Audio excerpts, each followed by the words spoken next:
Alright, ladies and gentlemen, welcome back. Nouvel épisode. Et j'ai l'impression de le redire, mais c'est vrai que quand on a des invités, super compliqué de trouver un moment pour le faire.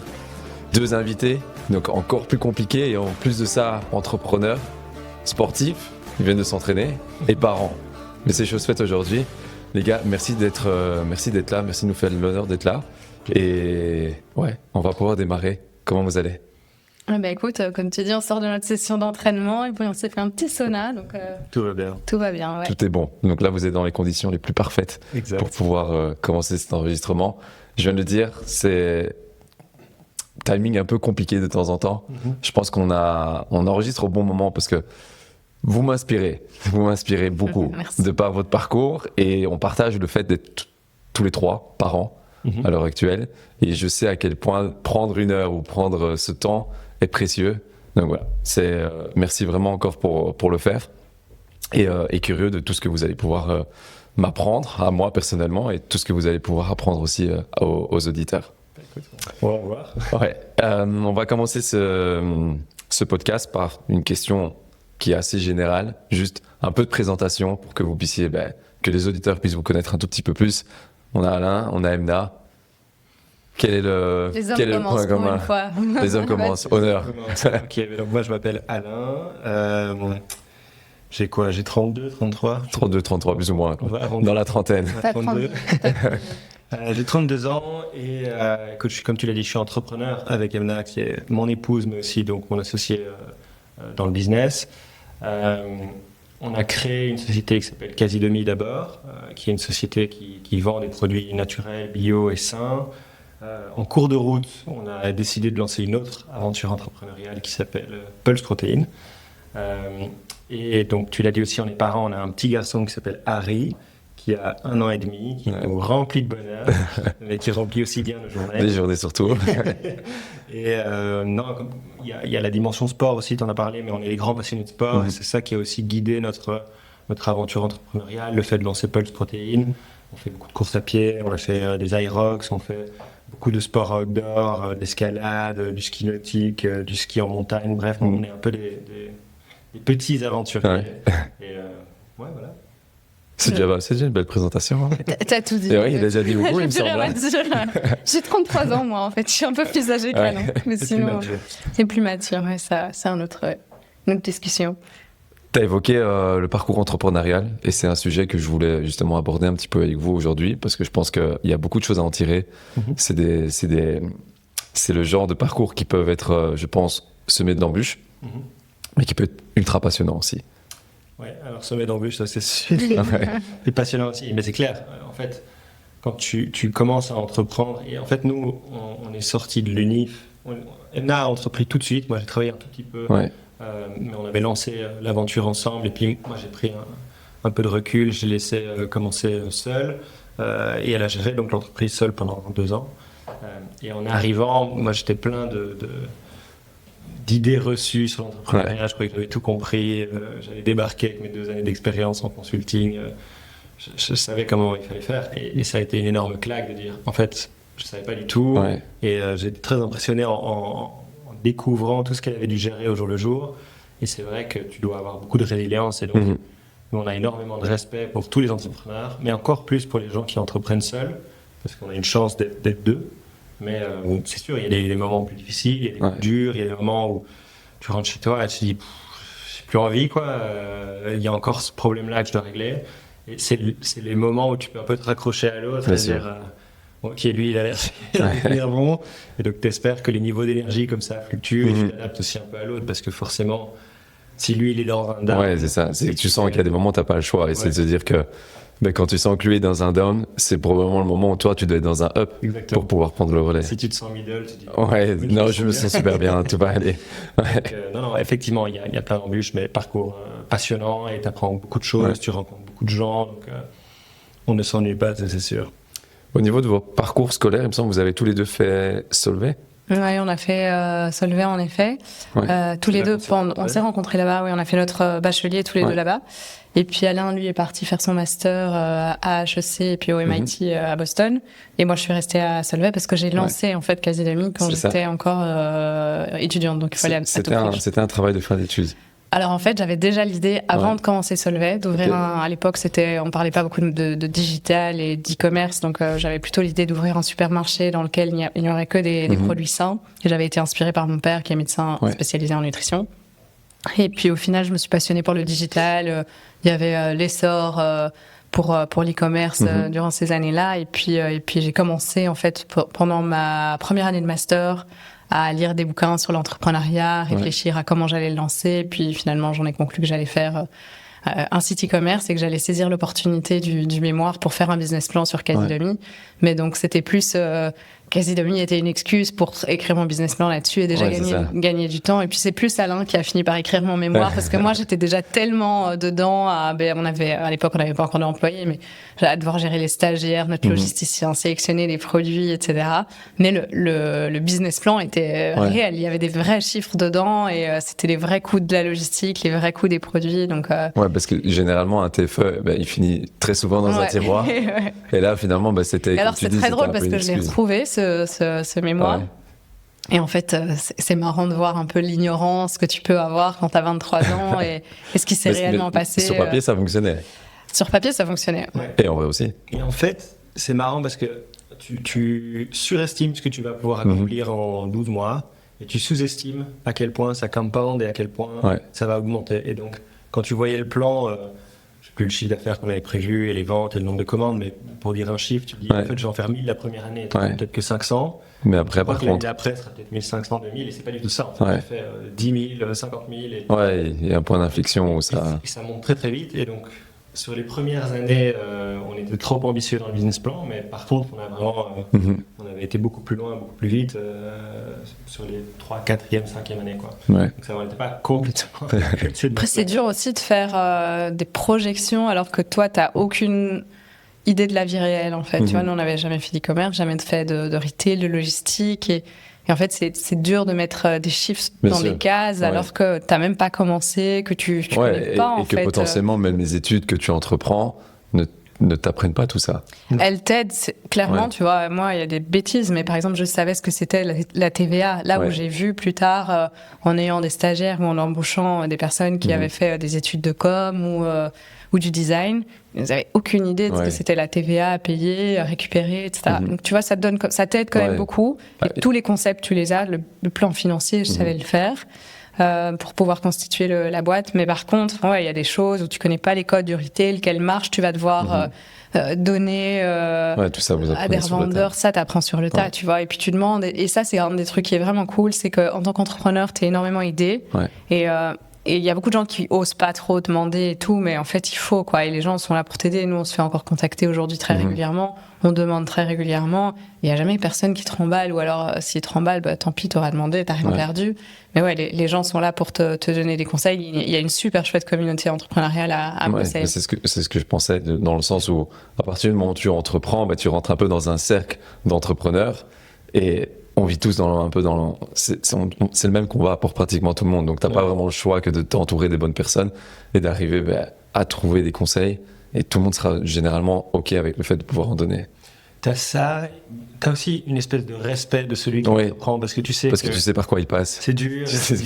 Même si il a pas un business dans lequel tu crois forcément, tu sais qu'il est quand même passé par certaines étapes. Puis comme Alain le disait, quelqu'un qui est seul, nous aujourd'hui, on se dit à chaque fois qu'on croise des solo entrepreneurs qui ont réussi, on se dit waouh, chapeau, c'est encore un autre.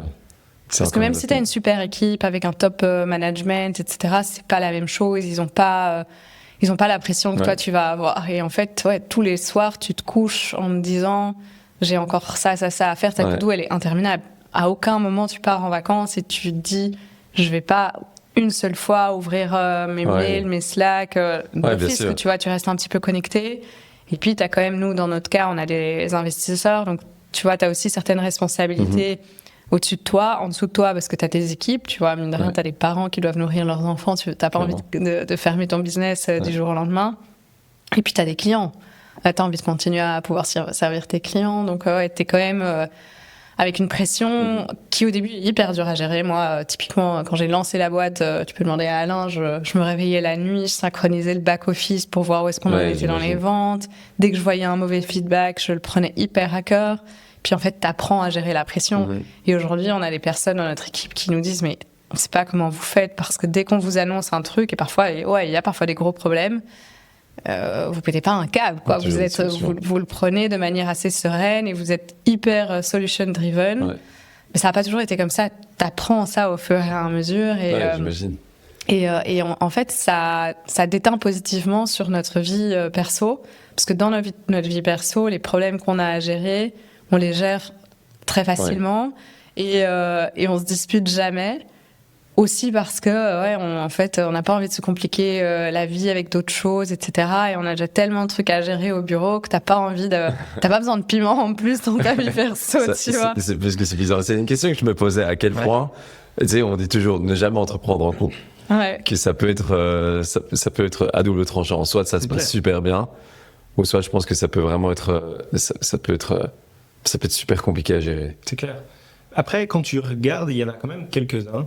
On en connaît facilement 4, 5, 6 qui entreprennent en couple. Donc, il y en a. C'est vrai que de base, tu as un risque qui est si le couple ne va pas bien, l'entreprise va... à un moment, ça va déteindre d'une façon ou d'une autre. L'un des deux va peut-être devoir partir. Donc, en fait, tu as un risque supplémentaire. Mais de l'autre côté, tu peux te dire aussi, il y a toute une série de risques qui existent entre associés qui n'existent pas dans un couple. Tu vois. Donc, nous, par exemple... Je vais jamais regarder mon associé Emna et me dire ok, mais financièrement ça va pas au niveau des rémunérations, au niveau du temps que tu passes à travailler, puis tu as tous tes choix de vie vont être aussi compris. Donc s'il y a un enfant qui commence à s'occuper un peu de son gosse, il est tôt, l'autre ça va peut-être l'ennuyer. Tu as toute une raison où il veut peut-être voyager, il veut peut-être prendre plus de vacances.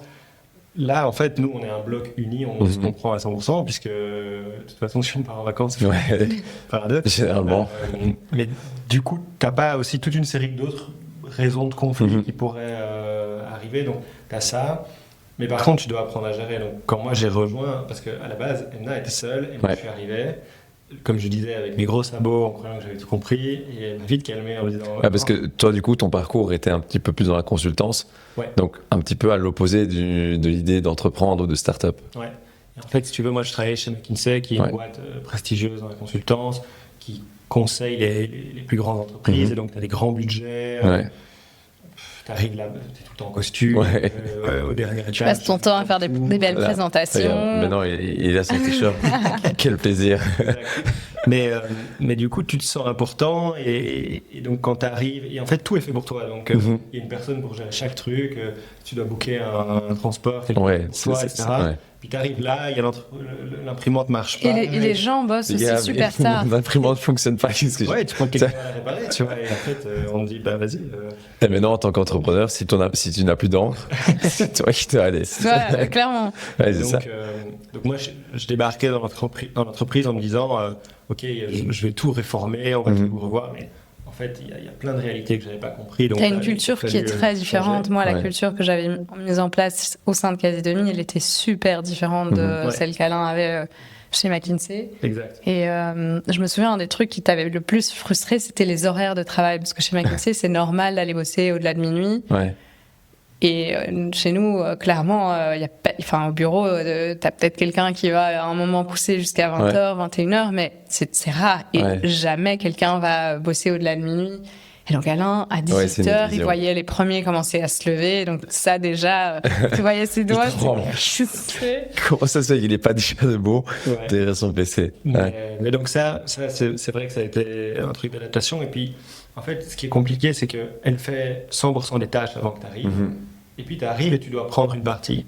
Et donc tu vas piocher un peu dans ce qui dépasse et en disant, écoute, ça, je vais peut-être un peu le reprendre. Et tout. Et donc tu te marches l'un sur l'autre tout le temps. Parce que, je sais pas, elle faisait du marketing. Je dis, mais ce truc-là, ce partenariat, je vais peut-être le faire. Parce que, en gros, elle te jette des morceaux de ce qu'elle fait.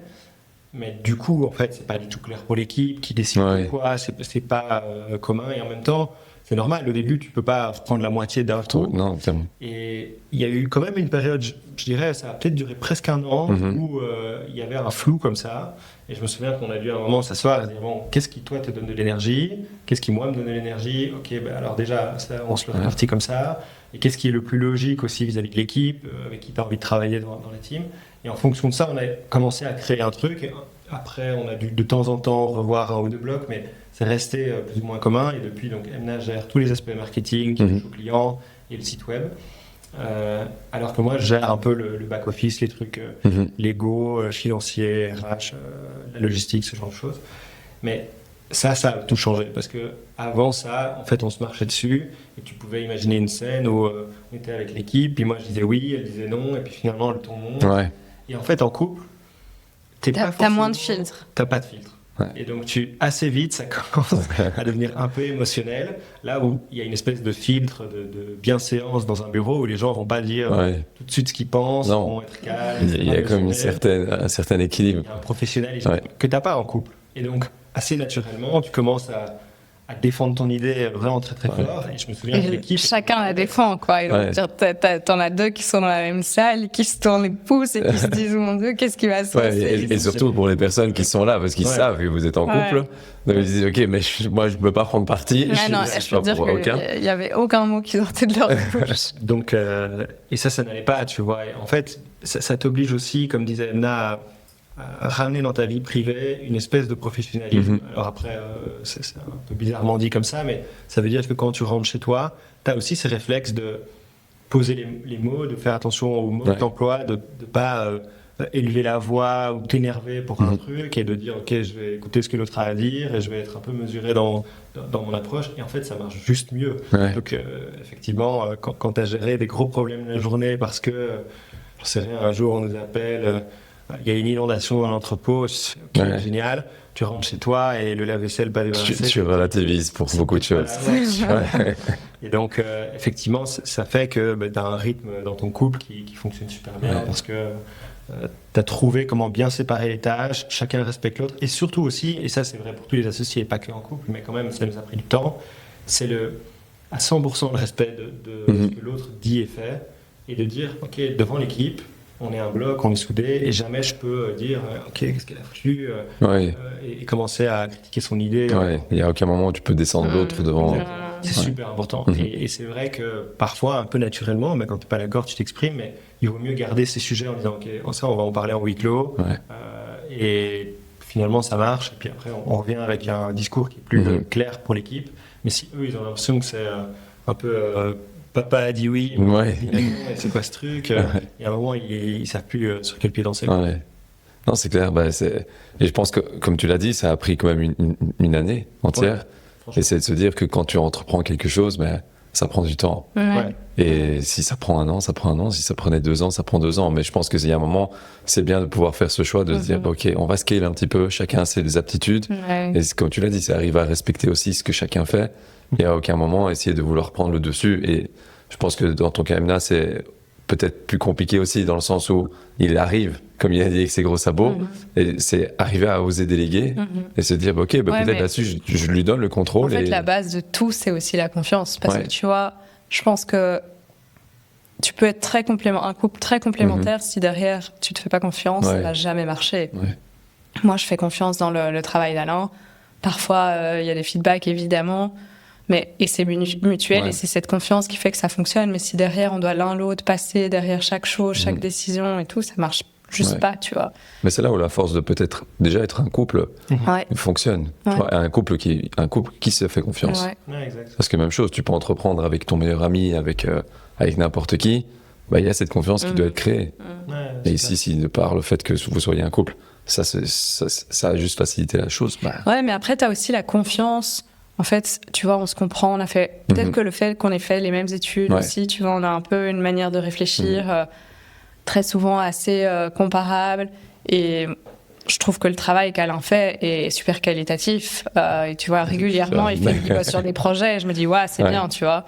Et je sais que dans certains couples, en fait, ils se font pas... C'est pas qu'ils se font pas confiance.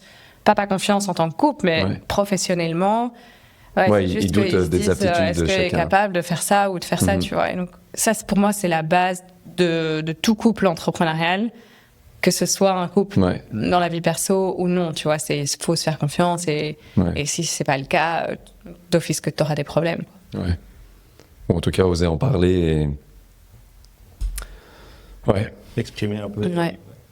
Je suis d'accord. Et vous sentez, c'est une question que moi personnellement je me pose, c'est est-ce qu'il y a un moment où il y a une limite entre justement la vie un peu entrepreneuriale et la vie de couple en tant que telle?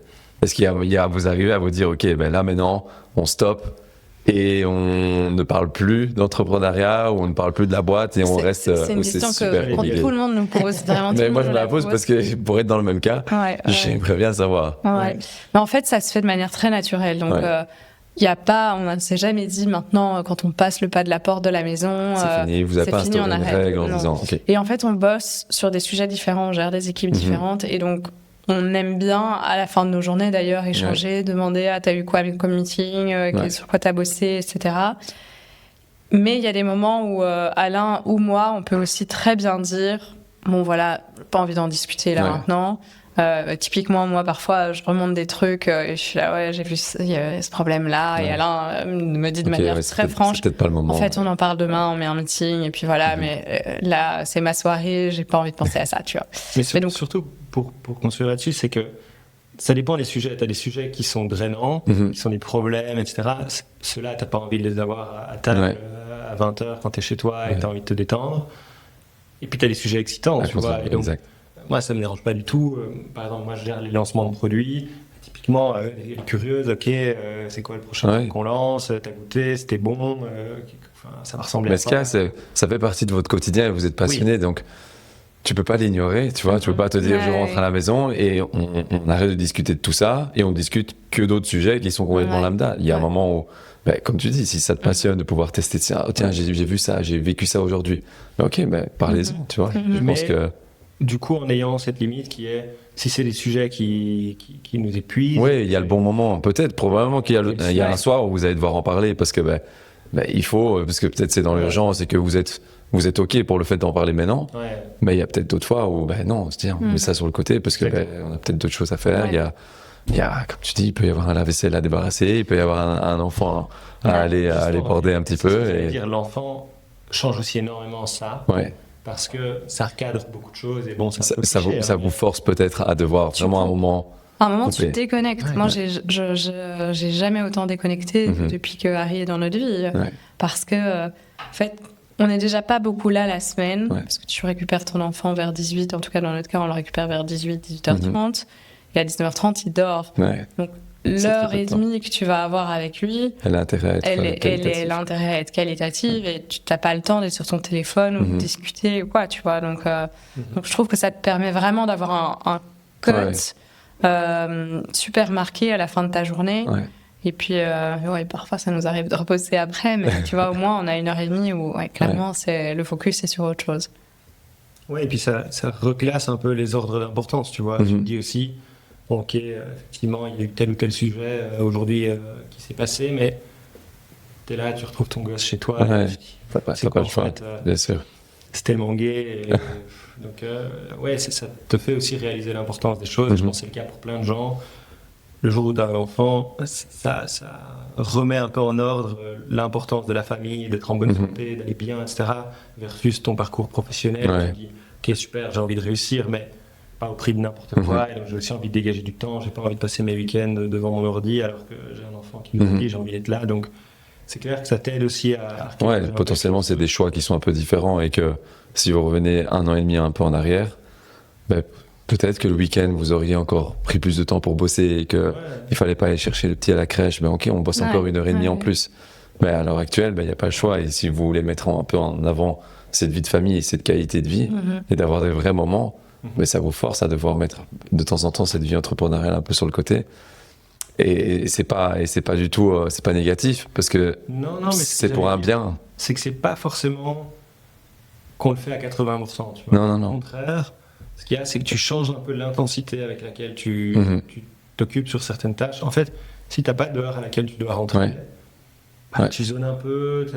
Potentiellement, t'es un peu à 80% tout le temps. Et j'ai aussi la conviction que dans tout ce qu'on fait, il y a plein de trucs qui servent à rien. Ce qui est difficile, c'est de savoir lesquels, et souvent tu sais pas. Mais le fait d'avoir une deadline, tu dis, bon, ok, la crèche, elle ferme, elle ferme, il faut y aller. Ben, je vais commencer par ce qui est le plus urgent, je vais me concentrer, je vais get shit done. Et puis, du coup, j'ai pas l'impression que la productivité que tu dégages, elle est moindre, mais tu travailles différemment et tu es beaucoup plus efficace et orienté sur ce qui compte vraiment. Et tu apprends aussi à dire non, tu vois. Et nous, c'est un problème en tant qu'entrepreneur, tu es très sollicité, on te demande d'être à droite à gauche, etc. Et tu apprends à dire, bon, ben en fait, ce truc-là, je ne vais pas pouvoir le faire, quoi.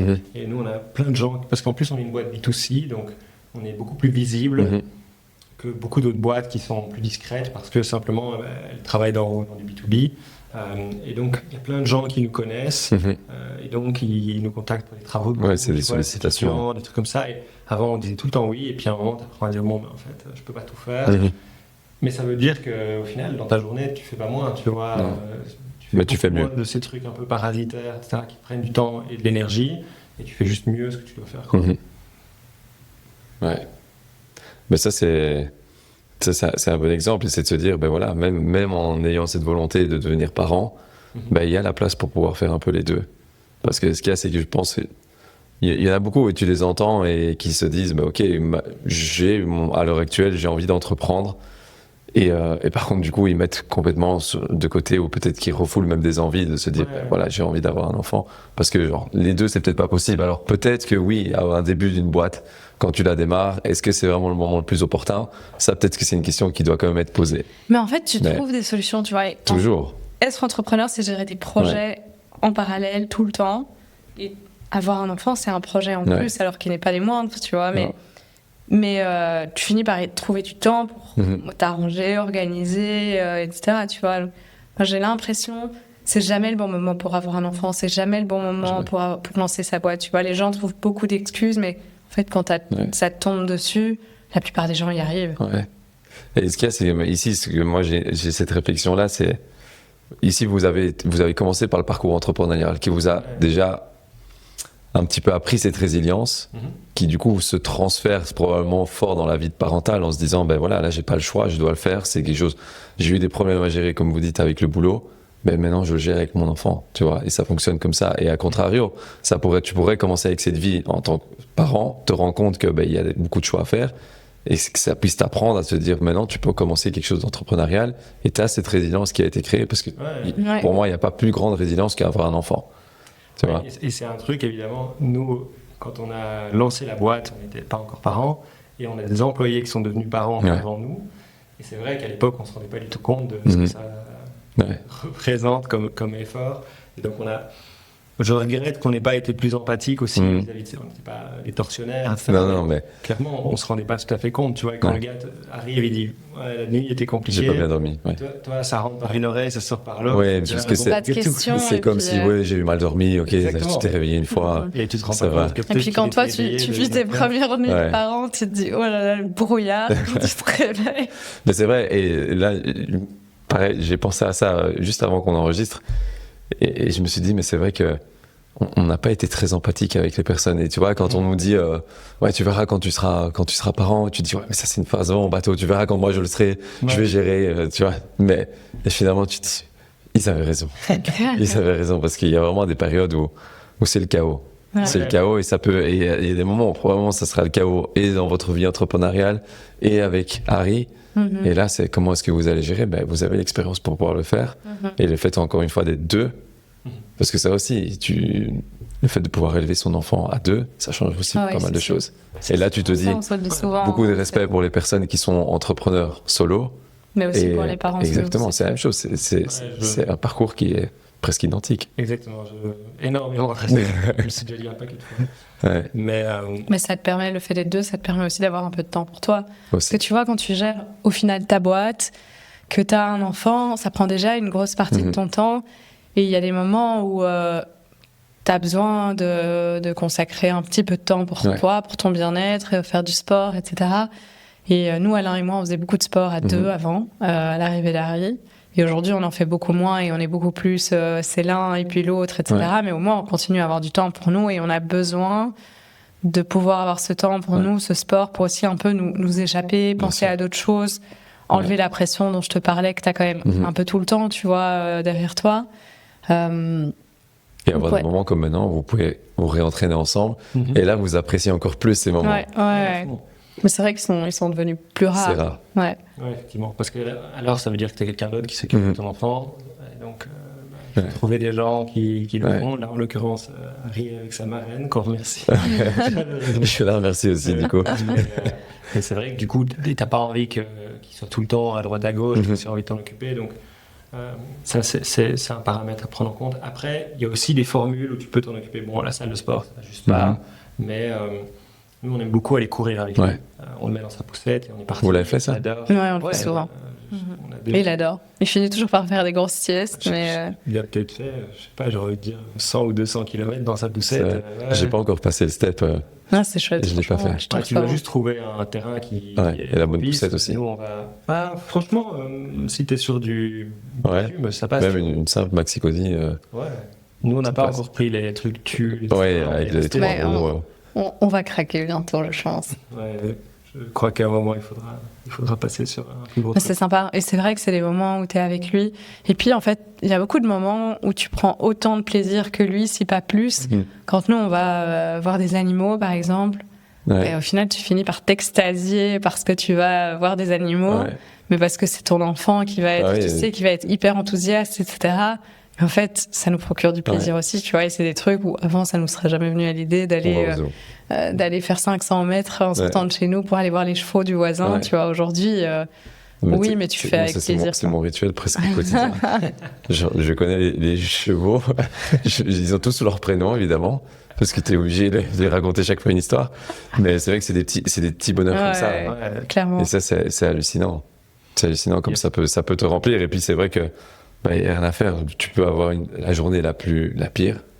Tu sais que quand tu vas récupérer ton enfant à la crèche, quel est le plus grand bonheur? Il n'y en a pas. Il n'y en a pas. Jusqu'à ce qu'il fasse une crise. Et finalement, la crèche, c'était quand même pas si mal.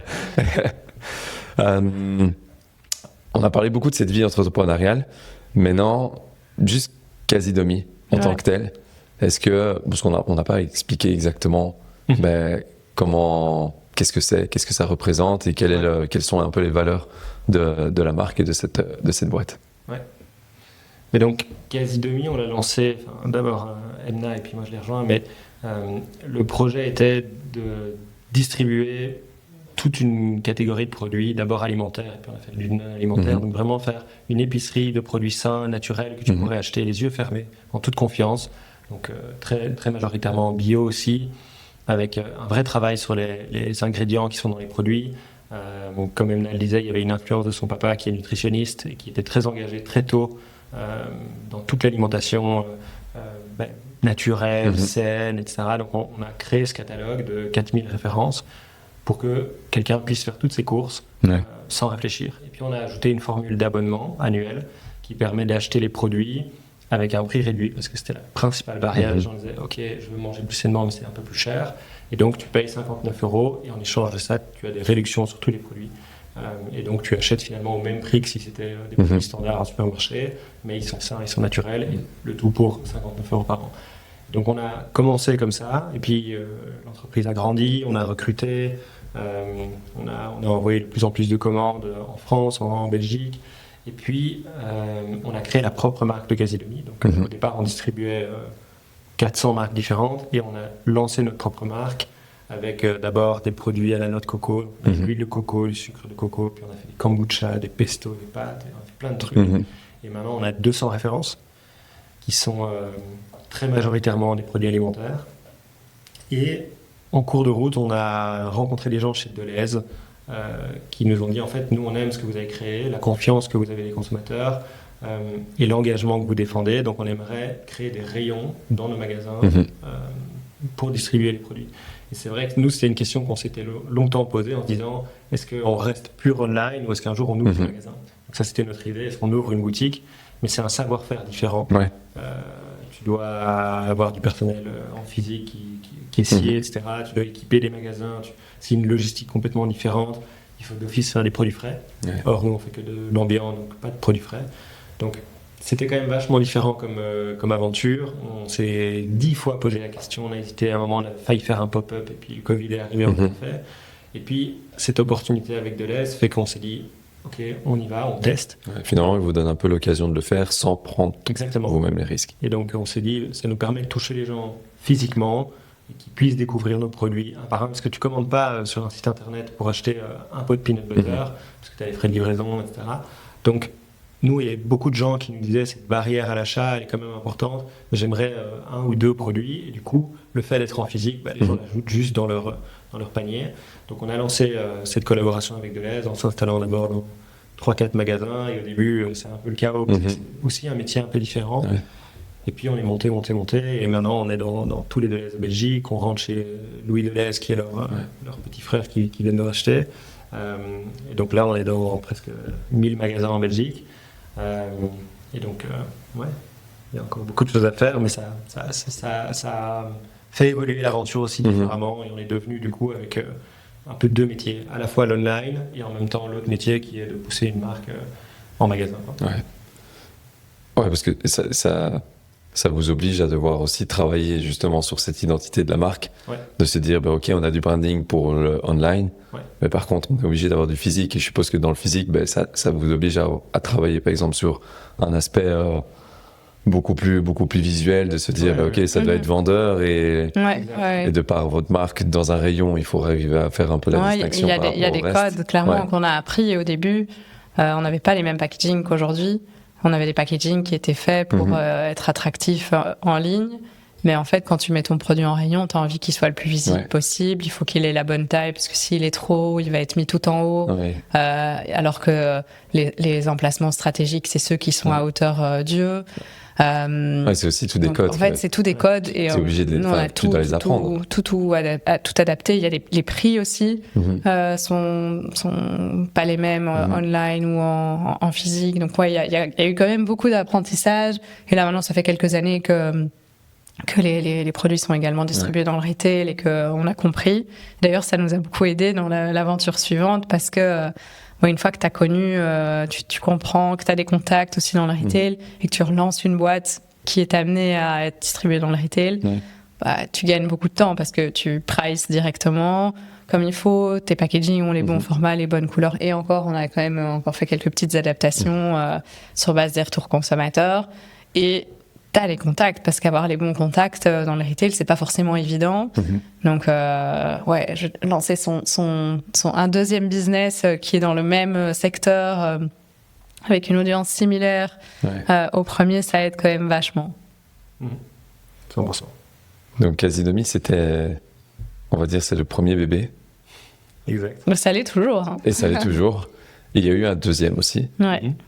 En plus de Harry. Il y en a même eu 3 en fait, et on en parle un peu moins parce que c'est pas nous qui l'avons créé, mais on a racheté une boîte de produits pour bébés qui s'appelle Bébé au naturel. J'allais t'en parler. Il y a quelques années maintenant, à la sortie du Covid.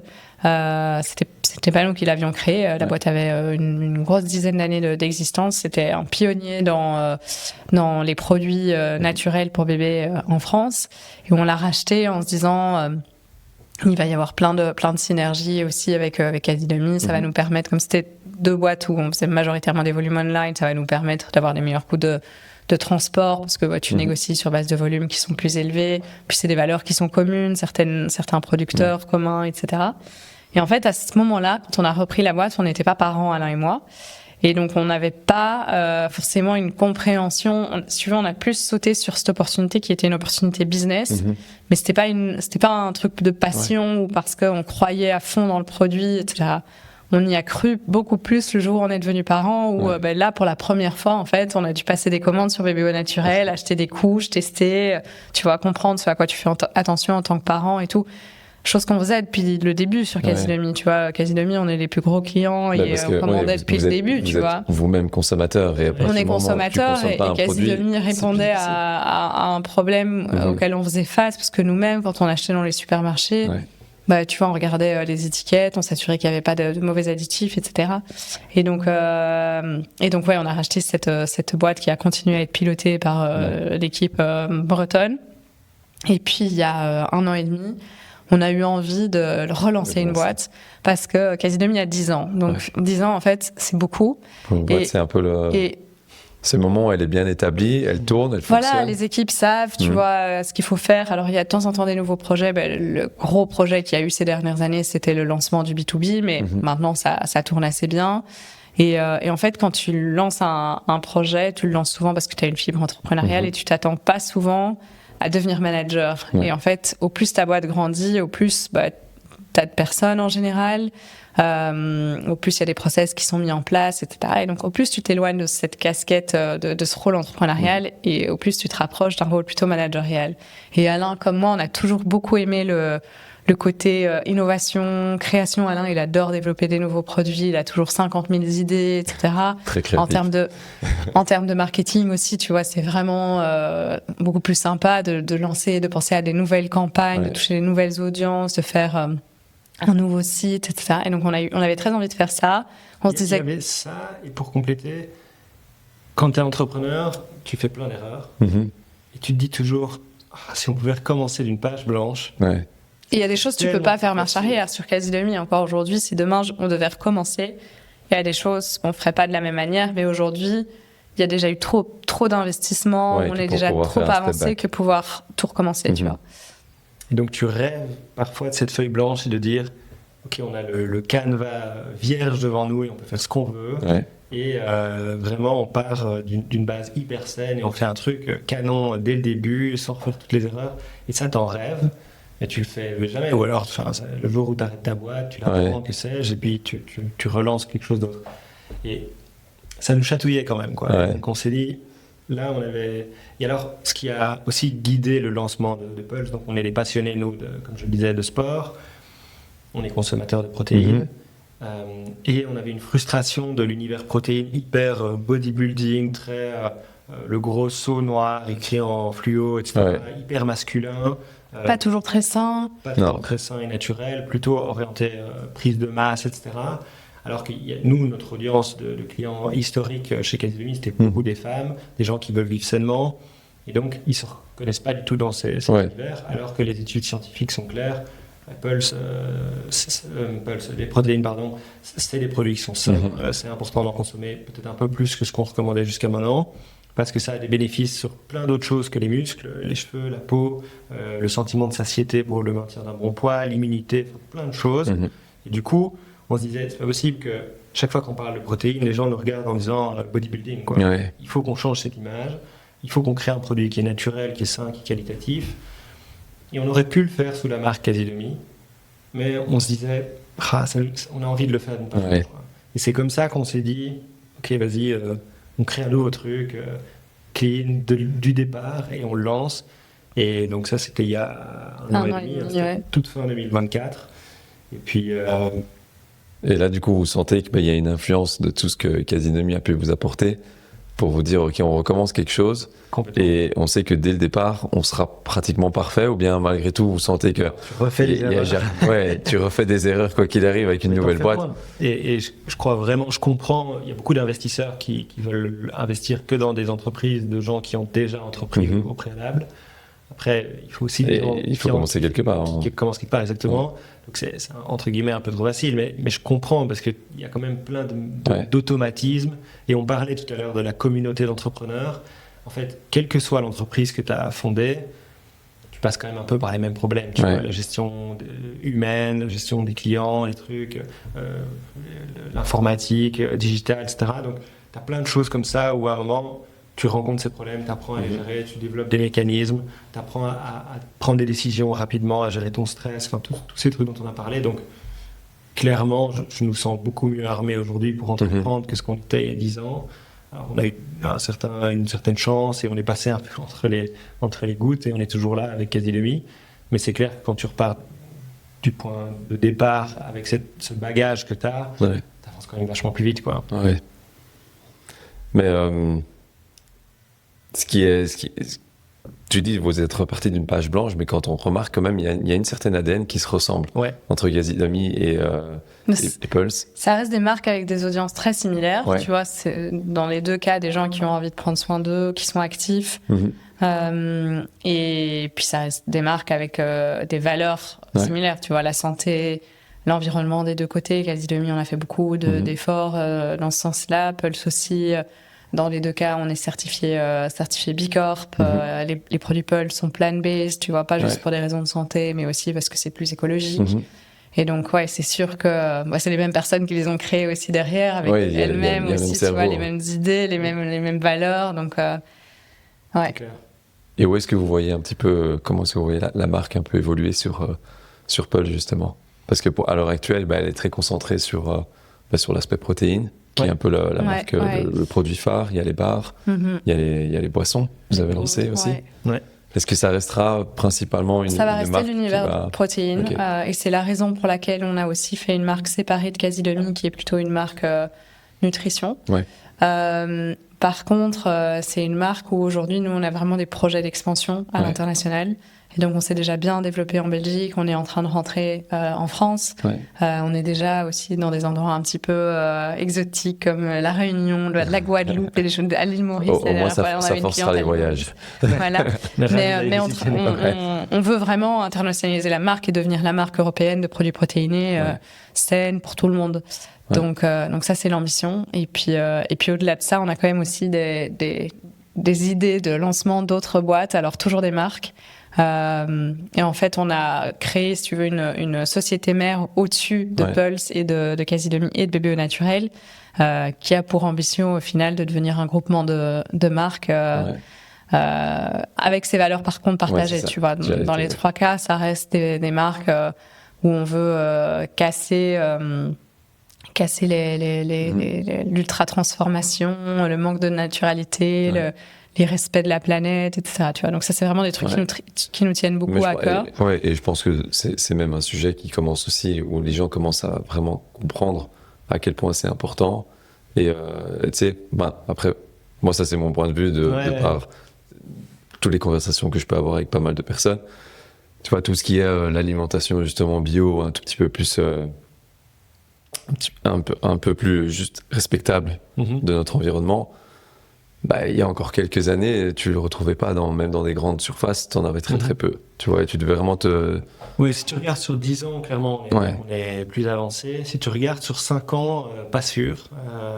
En fait, ce qui s'est passé, c'est que tu as eu le marché du bio, des produits sains était en pleine expansion. Et donc, quand un marché grandit, tout le monde suit. Donc, au niveau de l'investissement, les gens lancent des marques, lancent des projets. Les supermarchés ouvrent des nouveaux rayons, etc. Mais en fait, il y a eu le Covid qui a été à ce moment-là plutôt un accélérateur de plein de tendances, mais qui, à la sortie du Covid, lors du déconfinement, il y a eu un peu une crise du pouvoir d'achat, avec la guerre en Ukraine, la hausse du prix du blé, de l'énergie. Et donc, à ce moment-là, tout le monde disait « Ok, ma note d'énergie, de gaz, d'électricité fait x2. Est-ce que je dépense vraiment pour respecter plus cher pour acheter tel et tel produit ?» Donc, à ce moment-là, il y a eu un gros shift quand même dans le marché. Malheureusement, il y a beaucoup de marques qui ont fait faillite. Tous ces petits acteurs qui étaient hyper dynamiques, etc., qui espéraient continuer de grandir. En fait, tu le sens très fort quand tu es entrepreneur. Si tu es dans un marché en croissance, tu sens qu'il y a une espèce de vent qui te pousse et il y a des opportunités qui arrivent. Quand tu es dans un marché qui est en train de se rétracter, en fait, même si le marché, tu as 0,1% ou même moins de part de marché, tu le sens. Tu sens qu'en fait, les opportunités, elles sont peu nombreuses, c'est plus difficile, etc. Tout le monde est en galère parce que tout le monde est en train de perdre du chiffre et les gens se battent, alors que quand tout le monde est en train d'en gagner, c'est plus cool. Et c'est là aussi qu'il faut arriver à sortir un peu son épingle du jeu et de dire ok, moi j'ai une vision, j'y crois fortement et juste tenir le cap. T'as ça, mais en vrai, on se le dit souvent, mais il faut avoir du cash, tu vois. Et une des raisons pour lesquelles nous, on a tenu le coup, c'est qu'à la sortie du Covid, on avait de l'argent sur notre compte en banque, là où d'autres acteurs... Oui, on avait... C'était pas nos trucs perso. I wish. Là où d'autres acteurs avaient pas beaucoup de fonds, et quand le marché s'est rétracté, les ventes ont baissé et ils n'ont pas réussi à tenir le coup. Donc, on se le dit encore souvent, tu vois, cash is king dans l'entrepreneuriat parce que dès que tu n'as plus de cash, en fait, tu fais plus rien. Mais du coup, la période Covid a été plutôt bénéfique pour vous. Donc, nous, on a eu une grosse croissance. De par le fait que c'était du commerce online. Online et sain. Tu vois, beaucoup de gens, en fait, il y a eu un boom de toutes les apps de sport, les gens ont pris plus de temps pour eux. Oui, ils prenaient potentiellement plus de temps pour cuisiner, ils se disaient, vu qu'on est dans une crise un peu de... Les gens faisaient leur pain, on n'a jamais vendu autant de farine pour pain qu'à ce moment-là, tu vois. Et en fait, ça a été super bénéfique, mais ça a été un bénéfice assez court-termiste parce que ce qu'on a fait, nous, à la sortie du Covid, c'est qu'on a recruté beaucoup, on a augmenté la taille de notre entrepôt, on a fait beaucoup d'investissements. Oui, en espérant que la croissance continue à être en pensant qu'elle allait continuer à être identique, sauf que ce qui s'est passé, c'est que nos chiffres sont restés stables. Donc, heureusement, on n'a pas vécu une grosse décroissance, notamment grâce au business model de Casidomi, où la plupart de nos clients sont des clients qui sont membres et qui, du coup, tu vois, sont très fidèles. C'est ça, malgré une crise, ils continuent ou même... Mais par contre, on avait augmenté complètement la base de coûts. Et donc, on s'est retrouvé à perdre de l'argent. Alors, c'est pour ça que je dis heureusement qu'on avait de l'argent sur notre compte en banque. Mais cet argent, du coup, venait financer nos pertes. Et c'est là que, heureusement pour nous, on a croisé le chemin de Deleuze et on a trouvé un autre canal de croissance. Et on s'est dit, on va faire du B2B. Ce qui a permis d'aller retrouver à nouveau une belle trajectoire et des chiffres dans le vert. Mais c'est vrai que quand tu passes... Tout va super bien, etc. Et puis d'une semaine à l'autre, tu vois que tes chiffres sont plus là où ils devraient et que par contre ton cash diminue chaque mois, ça devient compliqué. Ouais, et c'est là qu'il faut être fort et c'est là que le fait encore une fois d'être à deux te permet peut-être de te dire quand ça va pas, ok, il y a l'autre qui est là pour prendre un tout petit peu le relais parce que je suppose que ça doit être des moments super stressants et comme tu dis, ça peut être tellement des montagnes russes quoi. Tu montes, tu sais jamais de quoi demain sera fait, donc effectivement, tu investis comme ça en disant on va grandir, et puis, tu sens que ça commence à s'arrêter un peu, mais tu dis c'est peut-être juste l'été là, c'est plus calme. Et puis, t'essaies de trouver pourquoi. Et quand est-ce que tu dois sonner la sonnette d'alarme, tu vois, tu te dis bon non pas encore, tu vois, et puis je me souviens qu'on commençait à sentir un peu le vent tourner. On avait déjà fait, en gros, la plupart des gens, quand tu les recrutes, ils sont en poste, donc ça veut dire qu'eux, ils quittent leur emploi. Et ils sont là 3 mois plus tard. Il y a un préavis, le temps qu'ils arrivent, etc. Donc en fait, il y avait des gens qui arrivaient dans 2 mois, et nous, on sentait déjà que c'était en train de tourner. Et on se disait, oulala, qu'est-ce qu'on a fait ? Comment ils sont fait ? On a déjà bien fait, lui faire une offre, on n'a peut-être pas dû, quoi. Donc là, tu commences à stresser vachement, et tu revois un peu tous tes choix, et tu te dis, est-ce qu'on doit réagir plus fort, plus vite et c'est là aussi où, de nouveau, je fais le parallèle avec ce qu'on disait tout à l'heure, l'expérience d'un entrepreneur qui a déjà vécu peut-être ce genre de moment. Il va peut-être anticiper beaucoup plus fort. Et être un peu plus serein dans la situation. Serein, mais aussi décisif, tu vois. Et donc, il va dire, là, il est temps d'agir, tu vois. Parfois, tu attends trop longtemps, quoi. Tu te dis, on va attendre de voir encore un mois. Ouais, parce que quand tu entreprends, ce qu'il y a, c'est que tu mets tellement d'énergie dans un projet et tu peux tellement y croire aussi. Est-ce que tu mets pas parfois un peu des œillères et te dire non, j'y crois jusqu'au dernier moment, jusqu'à ce qu'il n'y ait plus un sou. Et il y a un moment, il y a peut-être le step back à faire un peu plus tôt. Exactement. Non, franchement, c'est clair que tu es parfois un peu borné, mais... Et tu dois l'être. Tous les entrepreneurs, ils sont un peu bornés. Si tu n'étais pas borné, si tu t'arrêtes tout à la moindre difficulté... tu peux t'arrêter en une semaine, c'est fini. C'est fini. Donc, il faut trouver le bon équilibre entre suffisamment borné, mais en même temps, quand même, à l'écoute de ce qui se passe et capable de réagir quand il faut vraiment réagir. Mais donc, bref, on a su quand même traverser cette époque et on a su se réinventer, comme le disait Anna. On a eu d'autres canaux de croissance et ça nous a permis de... Mais ça a été une des périodes les plus traumatisantes, les plus dures de toute notre histoire entrepreneuriale parce que en fait, de nouveau, tu signes pour l'entrepreneuriat en disant je vais créer, développer, ça va être fun, ça va être cool. Ouais, parce que tu as l'impression en fait que c'est que ça tout le temps.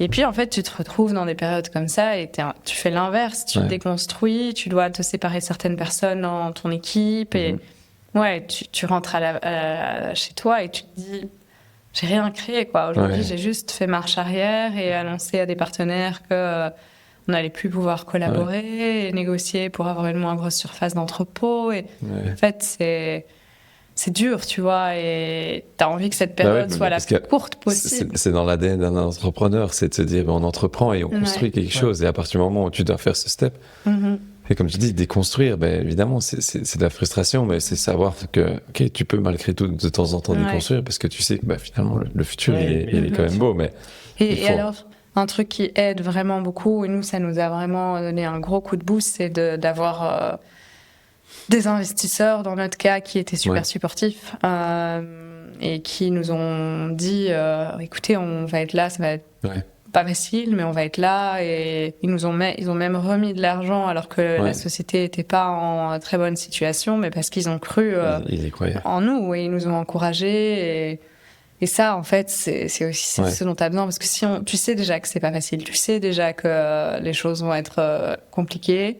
Si tu as des personnes autour de toi qui retapent juste sur le clou, en fait, c'est super démotivant, tu vois. Et là, si t'es pas entouré de bonnes personnes et que là, en l'occurrence, tu as un investisseur qui te dit soit tu me montres des chiffres, soit il n'y a plus rien, évidemment, tu as une pression supplémentaire. Et il y en a, parce que eux, c'est leur argent. Bien sûr, c'est leur job de le faire. Mais du coup, c'est clair qu'en fait, c'est pas forcément vertueux. Et il y a une grosse différence entre les gens qui ont déjà entrepris et pas. Donc, dans nos investisseurs, on a des gens qui sont entrepreneurs et tu sens qu'ils savent ce que c'est.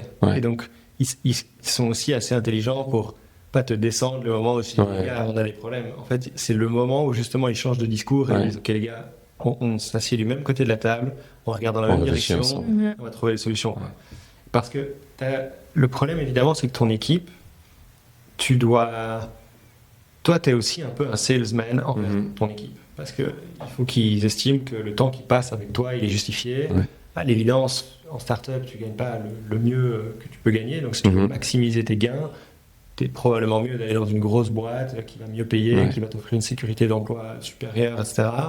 Et tu vas peut-être même moins travailler. Donc, si tu cherches le meilleur compromis travail, équilibre et pro et gagner le mieux, ne démarre pas ce genre de projet. Donc les gars qui nous rejoignent dans notre équipe, ils font quand même des sacrifices et il faut pas non plus.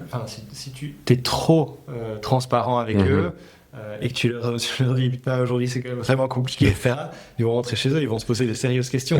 Donc tu es toujours aussi à créer une espèce de façade entre toi et l'équipe, ou en tout cas entre les problèmes et l'équipe, pour dire ok, moi je suis le moteur, je suis l'énergie, et donc nous quand on arrive au bureau, il faut imaginer, tu dois être solaire, tu dois rayonner, tu dois envoyer une énergie pour que les gens se disent c'est pour ça que je suis là, et j'ai envie de vivre une aventure.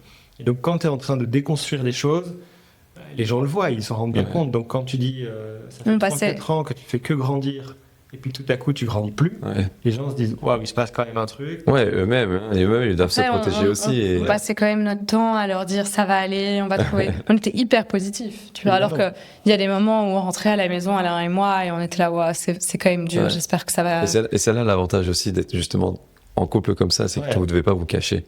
Non. C'est-à-dire, tu vois, là, vous savez que potentiellement devant que ce soit des employés, peu importe, il y a un rôle à prendre. Mais vous savez aussi que quand vous rentrez, on peut mettre ça un peu de côté. Après, on a eu quand même un apprentissage qui est, on voulait être des Superman, Superwoman tout le temps. Et en fait, à un moment, tu sais, les gens, ils oublient que tu es humain. Et donc, ils viennent te voir avec des problèmes, des critiques, des trucs, etc. Et ils oublient que tu vis aussi les choses. Donc, quand on t'amène que du négatif, ça t'affecte, quoi.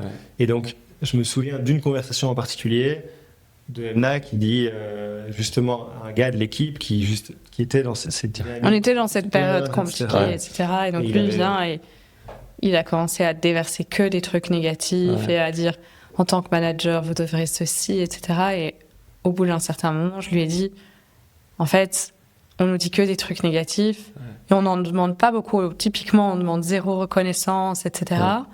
Mais par contre, parfois dire des trucs un peu positifs quand t'es déjà dans une situation où c'est pas évident. Et en fait, son esprit s'est retourné. Il nous a dit j'avais jamais vu les choses sous cet angle. Et c'est vrai que moi, je vous demande souvent de me dire ce qui est bien, etc. Vous le demandez jamais.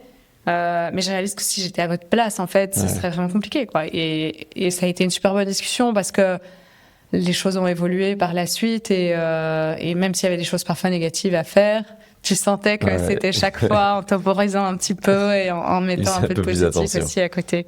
Oui, et ça nous a appris à aussi montrer le bon degré de vulnérabilité, tu vois, et d'accepter devant l'équipe de dire ok, ça on traverse un truc, c'est pas évident, mais on trouvera des solutions. Je pense qu'il y a aussi il faut être honnête parce que dans le sens où si maintenant tu caches tout aussi à ton équipe et que du jour au lendemain, on met clé sous la porte, mais ils comprennent pas non plus pourquoi, tu vois. Alors que finalement, in fine, si tu leur expliques un peu la situation, ok les gars, on est dans une situation un petit peu compliquée, vous le savez peut-être, c'est le post-Covid, etc. Ben, peut-être c'est le moment de redoubler un petit peu d'efforts, donc on sait que c'est une période difficile, on va vous demander peut-être un peu plus de sacrifices, et si c'est des gens qui, pareil, croient au projet, ben, ils le feront. 100%. Tu vois, et puis après ça dépend encore peut-être le genre de boîte aussi. Je pense que vous restez quand même une boîte un peu familiale. Tu vois, non, et on est une petite boîte aussi, tu vois, donc on bosse tous ensemble dans la même pièce et du coup les choses sont dites et c'est vrai on a joué depuis le début la carte de la transparence et les gens ont toujours été au courant des étapes dans lesquelles on se trouvait et peut-être pas toujours autant parfois la gravité de certaines situations, mais on a toujours été très transparent avec sur la boîte. On l'était moins sur nous, tu vois. On disait rien ne nous affecte. Aujourd'hui, on est plus transparent sur le fait qu'on est aussi humain et qu'il y a parfois des trucs moins chouettes, mais ils comprennent. Je pense que ça se réalise peut-être aussi un peu mieux depuis qu'on est parents. Il y a un peu plus de compréhension aussi. Je pense. Ouais, parce que là, il y a un moment où vous ne pouvez plus le cacher, quoi. Si t'arrives avec des cernes. Franchement, on a de la chance, nous. On est, Il m'a dit que. À part ce matin, le petit réveil à 5h45, un samedi, ça piquait un petit peu, mais non, globalement, on a vraiment de la chance. Ouais, justement, je crois que pour certains, c'est la norme, donc ça va. Je vous montre pas ma moyenne de sommeil pour le moment. On va éviter. Et bon, on va doucement clôturer, mais j'avais encore quelques petites questions, surtout par rapport à justement votre vision un peu plus sur le long terme. Vous savez que nous, en tant que coach, de préparateur, on mise beaucoup et on met énormément d'importance sur le fait d'avoir une vision sur le long terme. Où est-ce qu'elle se situe pour vous, que ce soit avec vos boîtes ou que ce soit même avec le petit. Où est-ce que... tu veux répondre? Ça veut l'air inspiré. Sur les boîtes, nous on adore ce qu'on fait. Vraiment, on est ça nous donne de l'énergie en fait, à la fois d'entreprendre, mais aussi on est dans un business qui nous parle énormément. On a lancé initialement Casidomi et People parce que nous-mêmes on était confrontés à certains manques qu'on a réussi à combler avec ces business-là. On aime beaucoup notre équipe aussi, tu vois. Donc, il n'y a pas un matin où on se lève pas en se disant trop cool. On va, en tout cas aujourd'hui, je parle pas du post-Covid, mais vraiment, on est plutôt des entrepreneurs assez passionnés par ce qu'on fait. Et on se voit continuer à avancer là-dedans, à développer des projets. Je te le disais, Pulse, on pense vraiment pouvoir facilement, avec un peu de sueur de front quand même, le développer à l'international. Casidomi a encore plein de potentiel. On développe des nouveaux. On a 200 produits. On continue à en développer tous les mois des nouveaux. Et puis c'est pas impossible qu'il y ait d'autres concepts et qu'à un moment Alain et moi on prenne aussi un peu de recul sur les rôles opérationnels qu'on va avoir dans ces entreprises-là.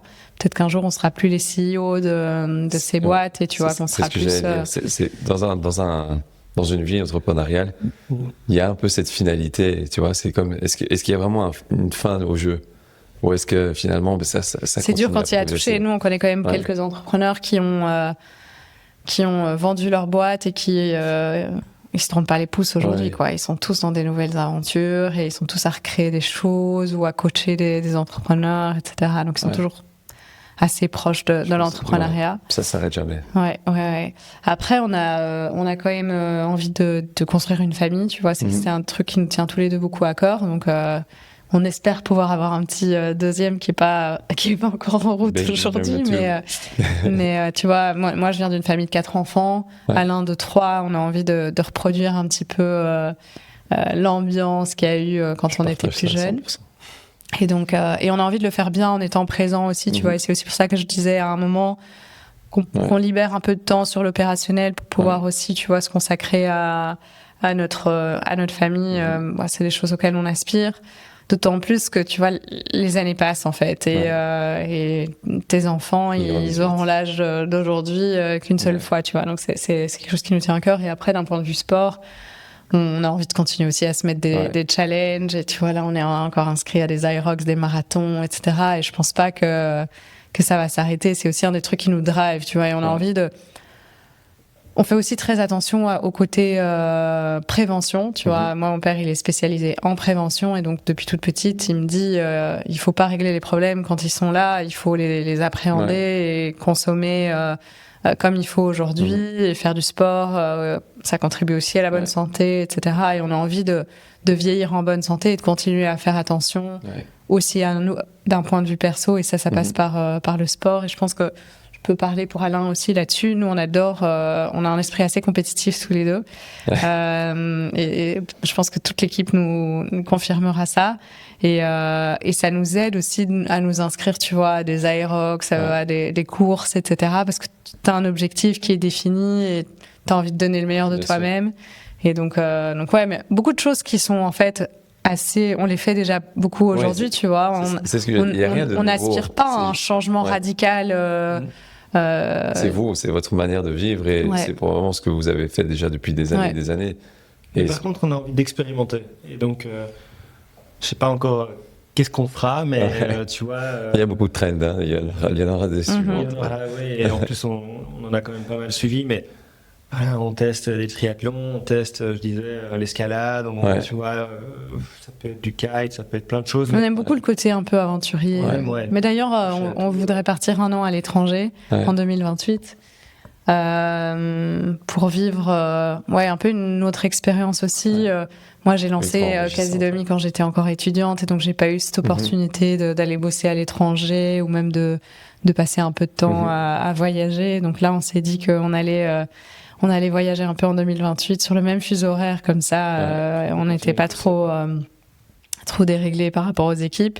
Mais oui, on veut, tu vois, ça c'est un des petits trucs où on s'est dit, on veut pouvoir profiter tant qu'il est encore temps et qu'on a les enfants avec l'âge aussi adéquat, parce que tu vois, quand ils sont plus grands, c'est plus compliqué. Vraiment. Mais donc, des beaux projets, mais comme tu le dis, ça reste dans la lignée, et puis c'est de se dire, ça reste dans un environnement où vous continuez à cultiver tout ce qui est... ça doit être sain, dans l'approche, que ce soit juste par la pratique sportive, de par la nutrition, de par juste vos relations. Tu vois, j'ai l'impression que tout a l'air de bien s'aligner et que votre vision est assez claire. Ouais, franchement. Et aligné aussi, tu vois. C'est ça, en fait, Alain, comme moi, on a envie des mêmes choses. Donc ça aide aussi. Parce que si on a un qui dit « oui, moi, j'ai envie de partir dans cette direction », et puis non, en fait, on échange beaucoup, et en tout cas, jusqu'à aujourd'hui, on est assez alignés. Tu confirmes? C'est bon. Yes, boss. J'avais, pour terminer, juste 2-3 petites questions très rapides. Déjà, chacun peut répondre, ok? Sur la chose que tu fais le mieux dans la boîte. Écoute, à ma grande surprise, parce que moi je sais ce que tu m'as dit. Je pense qu'on sait, pour toutes les réponses, on pourrait répondre pour l'autre. On se connaît tellement bien, mais en gros, moi j'ai plus un profil analytique et léger introverti avec les inconnus. Donc quand je suis avec des amis, etc., il n'y a pas de problème, mais j'aime pas forcément aller vers les inconnus. Et donc la vente, je voyais ça comme un truc, c'était pas pour moi. Et depuis qu'on a un rôle B2B, donc on vend à des supermarchés, etc. En fait, j'adore. Et je crois que je suis pas trop mauvais, mais je trouve ça top, parce qu'en fait, moi, ma conviction, c'était l'ancien sales qui au téléphone, qui, tu sais, le gars qui fait changer l'abonnement de téléphone. Celui à qui on répond plus. Tu vois, et ça, je trouve ça horrible. Mais en fait, c'est pas ça. La vraie vente que nous, on fait, en tout cas, c'est de nouveau, tu te mets du même côté de la table, tu regardes le même problème, tu te dis comment est-ce que je t'aide à faire plus de ventes, comment est-ce que je t'aide à vendre des bons produits et à t'accompagner, et tu construis un truc avec eux, et ça, je trouve ça vraiment trop cool. Donc, à ma grande surprise, je suis un vendeur accompli. Ouais, je confirme que... C'est ce que tu aurais dit aussi? Ouais, mais tu vois, typiquement, on en parle. Toi, t'aurais dit quoi de moi? Je suis curieuse. Là, c'est un peu une geek. Donc, je ne savais pas du tout l'air. Non, et donc elle aime bien. Je pense que plus que personne dans l'équipe, elle a un œil pour le détail. Elle trouve des trucs que personne n'a trouvé. Elle soulève des pierres et elle trouve un truc. Et donc ça peut être un bug sur le site, ça peut être un code promo qui ne marche pas bien, etc. Et aujourd'hui, avec l'évolution de l'intelligence artificielle, c'est elle qui est, chez nous en tout cas, de très très loin la personne la plus aboutie là-dedans. Et donc, ça nous aide aussi à nous transformer, à utiliser tous les nouveaux outils AI, Claude, tout ce qu'on veut. Donc, je pense que c'est une grande qualité d'avoir à la fois cet aspect un peu geek, technique, etc. Ouais. Et cette appétence pour les choses compliquées qui rebute beaucoup de gens et qui disent je ne veux pas toucher à ça. Et en même temps, un côté hyper détail et la volonté d'aller jusqu'au bout. Là, au moins, si c'est fait à 80%, c'est déjà fait, c'est bon. MNAS, si c'est pas fait à 105%, c'est pas encore fini.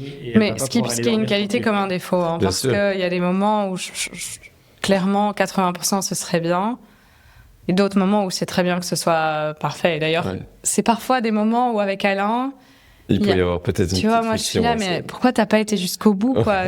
Il y a cette erreur-là. C'est peut-être le propre de l'homme. Non, mais c'est bien. Et comme tu dis, en plus maintenant, à l'heure actuelle, il faut qu'il y ait quelqu'un qui prenne un peu ce rôle-là, parce que vous êtes sur un business online. Il n'y a pas le choix que de continuer à le développer. Et pour ça, il faut avoir un peu cette appétence pour juste être curieux dans ce domaine-là. Exact. Deuxième question, quasi demi au pulse. C'est dur, mais je crois qu'on va tous les deux dire la même chose. Ah bah... Moi, je dirais pulse. Ah oui. Franchement, l'évolution récente, en fait, c'est tellement gai d'être de nouveau sur un rocket ship en train de se développer super vite. Mais c'est aussi le fait que tu vois, une nouvelle marque, donc tout le monde en parle, il y a un super engouement pour ces produits. Là, les gens le marché des protéines est en explosion. Donc c'est hyper excitant de voir ce qu'on a vécu au début de Quasi Demi, croissance exponentielle et plein de choses à faire. C'est comme tu dis, le fait que vous soyez aussi installé avec Quasi Demi depuis 10 ans, c'est peut-être des courbes que vous avez l'habitude de voir et de suivre. Et là, de pouvoir juste réouvrir un back-office et de dire regarde, ça monte bien. Évidemment, je pense que c'est super drivant. Ouais, non, tout à fait. Je trouve que c'est vrai que Pulse donne beaucoup d'énergie, mais Quasi Demi reste. C'est pas un projet qu'on met de côté. On continue à y consacrer du temps, à y croire beaucoup. Et c'est un projet qui grandit aussi, avec plein de super perspectives de croissance. Et moi, j'ai une vraie conviction, tu vois, avec ce qu'on propose sur Quasi Demi, ou de manière peut-être plus globale que Pulse, qui est très focus protéines. Quasi Demi contribue réellement à aider les gens en fait à consommer des produits du quotidien dans une version qui est meilleure que ce qu'on va retrouver sous d'autres marques. Next one, juste maintenant un conseil que vous pourrez donner pour quelqu'un qui souhaiterait entreprendre et encore plus entreprendre en couple. Du coup, c'est moi qui vais prendre ce conseil et qui va pouvoir l'appliquer. Moi, mon premier conseil pour quelqu'un qui souhaite entreprendre, c'est d'entreprendre, parce que il y a une énorme masse de gens qui rêvent d'entreprendre et qui n'entreprennent pas. Et je trouve ça très dommage, parce que on a besoin de gens qui travaillent dans les grandes boîtes, etc. Mais je pense qu'on a beaucoup de talent qui n'est pas dévoilé, parce que c'est des gens qui ne se lancent pas et qui attendent le bon moment, qui ont des doutes, etc. Ils n'ont pas la parfaite idée, ils n'ont pas le parfait bon associé. Mais ce que j'ai constaté via notre parcours, mais aussi celui de tous les entrepreneurs que j'ai côtoyés, c'est que en fait, tu te lances et ton idée va évoluer. Les gens que tu vas rencontrer, ça va changer, tout ça. De toute façon, ton point de départ, il va changer au fur et à mesure du temps. Tu ne dois pas imaginer ça comme étant défini et que ça doit rester comme ça c'est actuellement. Donc, moi, je dis aux gens, lancez-vous, vous verrez bien, testez des trucs et puis vous allez apprendre tellement. Le risque, il est quand même assez faible. Tu peux te planter et puis voilà, tu vas rebondir, tu vois. Mais par contre, moi, j'attends toujours de rencontrer des gars qui ont commencé à entreprendre et qui disent non, en fait, je vais reprendre un job. J'en ai vu beaucoup qui ont entrepris et qui ont dit plus jamais je reprends un job parce que c'est une aventure tellement enrichissante. Donc, moi, je dirais juste commencez, lancez-vous et vous verrez bien, tu vois. On retient. 100% d'accord avec Alain. Et puis, je rajouterais qu'il faut être résilient. Moi, je pense que tu l'as entendu. Il y a des hauts, des bas, il y a des moments qui sont pas évidents. Il faut bien s'entourer aussi, tu vois, avoir des gens à la fois dans ta famille proche, ton conjoint. Il faut que les gens soient là et puis autour de soi, s'entourer aussi de personnes qui ont envie de ton bien. Nous, ça a joué énormément. J'ai mentionné Alain, les investisseurs, les employés. C'est important. Et moi, un des trucs qui m'a beaucoup aidé, c'est d'échanger avec d'autres entrepreneurs et de voir qu'en fait, j'étais pas seule à vivre des galères. Et en fait, tu te sens moins seule quand tu commences à discuter avec d'autres entrepreneurs et tu te dis, eux ont vécu ça, ils ont réussi à trouver une solution, moi aussi. Et puis, en fait, dans la plupart des cas, tu trouves des solutions, tu vois. Mais il n'y a rien à faire quand tu es entrepreneur. tu passes quand même un bon 50% de ton temps à éteindre des feux. Et il faut être prêt à ça, tu vois. Et il faut être prêt à remonter la pente par la suite. Et ça va être une montagne russe en permanence.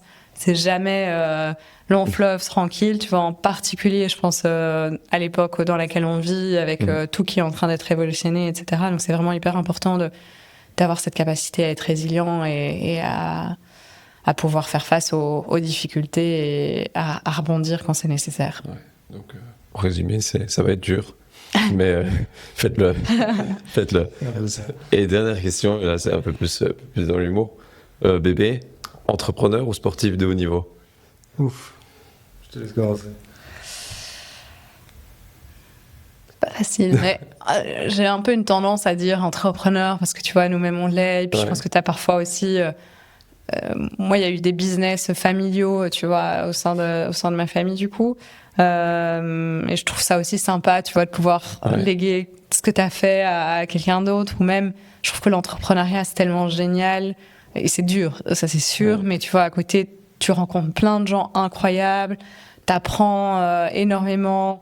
Les succès, tu les vis. Enfin, tu vois, quand t'es heureux, tu les as 200%. Parce qu'en fait, tu as bossé pour, tu vois...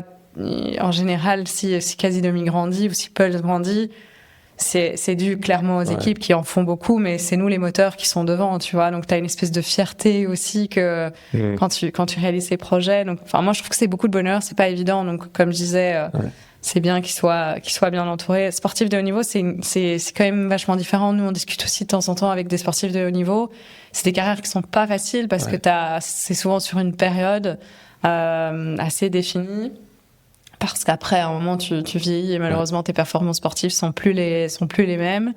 Puis c'est beaucoup de possession. C'est quand même souvent, tu te sens quand même un peu seul aussi. Bon, ça dépend ce que tu fais, si tu joues en équipe ou pas. Mais si tu le fais seul, c'est quand même, je crois, mentalement, quand tu discutes avec les sportifs de haut niveau, c'est pas toujours évident. Après, je pense que c'est un peu bateau ce que je vais dire et beaucoup de parents le diront, mais t'as envie que ton enfant soit heureux, tu vois, et t'as envie de le soutenir dans ses choix. Ni sportif de haut niveau, mais il fera quelque chose qui lui plaît. Voilà, exactement. En tout cas, on sera là pour le soutenir et on a envie je pense dans notre éducation avec Harry, on a envie de lui montrer que il peut entreprendre, tu vois, et déjà dès le plus jeune âge, tu vois, et de l'encourager à lancer des petits projets. Je pense que tu vois, t'apprends vraiment beaucoup, quoi. Et dès que les choses sont concrètes, en fait, c'est plus facile de comprendre ce que c'est une marge. Si t'as vendu des gâteaux dans ton quartier, tu vois, et que tu sais ce que ça coûte et ce que tu vas gagner, quoi, tu vois. Donc c'est des petits projets entrepreneuriaux, mais tu vois, c'est une espèce de, je pense que c'est une compétence et une fibre que tu peux apporter assez tôt à ton enfant. Parce qu'il y a, c'est que vous allez lui apporter un petit peu les deux côtés, parce qu'étant sportif, vous allez lui apprendre que il a déjà ses baskets qui sont prêtes. C'est une culture qu'il faut continuer à cultiver, et que il va y être exposé de par vous, et en même temps, c'est tellement des éponges et qu'à l'heure actuelle, probablement qu'il se rend compte déjà à quel point il est dans un environnement où vous allez peut-être le pousser à entreprendre parce que il voit ses parents faire, et même si vous essayez potentiellement à l'heure actuelle de faire en sorte que évidemment c'est pas du tout son problème et lui il a une seule chose à penser, c'est prendre son bibi et jouer, mais il n'y a rien à faire de par tout ce que vous allez pouvoir lui apprendre. T'éduques beaucoup par l'exemple que tu Exactement. montres. Ça, c'est certain. Et s'il vous voit bosser, s'il vous voit rentrer, et d'avoir des sujets, des conversations, où on parle entrepreneuriat, il y a cette fibre qui va se développer en lui, ça c'est sûr et certain. Ouais, et ce sera peut-être le mot de la fin, mais dans la famille d'Emna, il y a beaucoup d'entrepreneurs. Dans la mienne, il n'y en a pas. Et donc c'est vrai que de voir des cas qui te démontrent que c'est possible, ça change beaucoup ta façon de percevoir l'entrepreneuriat. Et donc, quand on voit autour de toi et qui ont l'air épanouis et heureux et ça marche, tu te dis, en fait, ça peut. Et donc, moi, je me destinais pas du tout à une carrière d'entrepreneur parce qu'il n'y avait pas d'entrepreneur dans ma famille. C'était pas forcément un exemple que j'avais. J'avais plutôt des gens qui avaient des carrières traditionnelles autour de moi. Et donc, c'est vrai que pour Elna, c'était beaucoup plus naturel. Donc, on attend aussi à ce que pour notre enfant ou nos enfants, le fait d'avoir des exemples, après c'est pas un must et on verra bien ce qui se passe, mais c'est sûr que en tout cas ça te montre un exemple qui peut fonctionner, et donc ça te fait d'office, ça t'ouvre une porte supplémentaire. Et on va terminer avec une dernière question. Et là, c'est par rapport à notre tagline, Elevate the Standard. Et on voulait juste avoir un peu votre définition de qu'est-ce que c'est qu'élever son standard. Et là, vous pouvez me donner une petite, chacun, ça suffira. Parce que c'est une question complexe, hein. Elle pourrait être développée. Je dirais, en gros, c'est un peu le great, le keep trying, quoi. Tu vois, tu peux te satisfaire. En fait, tu as besoin de courir après quelque chose. Et donc, à chaque fois, tu veux repousser tes limites, aller voir quelque chose plus loin. Qu'est-ce qui se passe si je fais ça? Et donc, ça peut être dans le sport, ça peut être dans l'entrepreneuriat, ça peut être dans plein de choses, mais en fait, tu as envie de voir des limites qui évoluent et tu as envie d'avoir des objectifs toujours un peu en mouvement. Et donc, mais nous, c'est ça qui nous passionne. Tu commences, tu fais un 10K, puis tu fais un 20K, tu fais un marathon, puis tu vas tester peut-être un ultra trail, et puis tu vas tester d'augmenter ton temps. Il n'y a pas de course où on se dit on va faire le même temps que la précédente. Tu as envie de progresser, quoi. Cette notion de progrès, je crois qu'elle t'anime, elle te fait vivre, quoi. C'est marrant parce que une des valeurs de Quasi 2000, c'est challenge de statu quo. Tu vois, et c'est plus ou moins la même chose. C'est vraiment très similaire. Ah bah, du coup, on est encore plus alignés par rapport à tout ça. Les gars, je pense qu'on va pouvoir clôturer là-dessus. Merci, on a eu beaucoup de valeurs que vous avez apportées à ce podcast. Je pense que si quelqu'un a encore des doutes sur le fait de vouloir entreprendre, j'espère que vous ne lui avez pas fait peur. Normalement pas, parce que je pense que vous avez vraiment donné le bon son de cloche de se dire, c'est sûr que ça va pas être un long fleuve tranquille, comme tu l'as dit. Il va y avoir des périodes très certainement très compliquées. Mais par contre, quel plaisir de pouvoir sentir qu'il y a quelque chose qui est occupé à se construire, à se créer, et que tout ça, ça vient d'une seule personne. Enfin, en l'occurrence, vous deux. Mais je pense que c'est une des plus belles voies qu'on puisse prendre, malgré le fait qu'elle soit difficile. Merci pour votre présence, pour votre temps, et on laissera aussi un petit. Dans la description, évidemment, on va faire la promotion un petit peu de vos services. Ça, c'est sûr et certain. Nous-mêmes, étant très fervents de vos produits, on laissera quelque chose dans la description. Je vous invite donc à aller voir tout ça. Et j'espère qu'on aura l'occasion de peut-être réenregistrer. Avec plaisir. Avec une 3e, 4e, 5e boîte, peut-être que vous aurez créé d'ici là. Et oui, et l'expansion même de Pulse, voir jusqu'où est-ce que vous êtes capable de porter ce projet. Je suis super curieux parce que j'y crois beaucoup. Et comme je viens de le dire, ça c'est vraiment le dernier mot de la fin. On consomme vos produits. Et là, moi, maintenant, en tant que père, surtout, j'avais besoin de trouver aussi des produits que je pouvais donner à ma fille. Et je lui fais des pancakes pratiquement tous les jours. Elle est devenue, mais genre, folle de pancakes. La même chose. Folle de pancakes. Et tu vois, et au début, quand je disais ça à mes parents, je disais, parce que moi, ils ont l'habitude que je mangeais énormément de protéines, mais tu sais, moi, c'était vraiment les gros sauts, comme tu disais, à l'époque. Et quand je leur disais, mais je lui fais des pancakes protéinés, mais tu lui fais ça, mais c'est pas bien et tout. Je dis, si, j'ai une marque. et je sais que je peux faire quelque chose de sain. Et ça, rien que ça, de me dire, ok, je sais que ce que je lui donne, c'est qualitatif. Parce qu'à l'heure actuelle, c'est vrai que quand c'est pour toi, il y a des moments où tu fais l'impasse, tu vois. Mais quand tu as un enfant, moi j'ai jamais dépensé autant depuis qu'elle est là, parce que je sais de chercher que des produits de qualité. Et du coup, là j'en ai un. Donc pour tous les parents qui voudraient nourrir même leur enfant avec des pancakes protéinés, les gars, vous pouvez le faire. N'hésitez surtout pas. Un grand merci. Merci beaucoup. Ciao, ciao.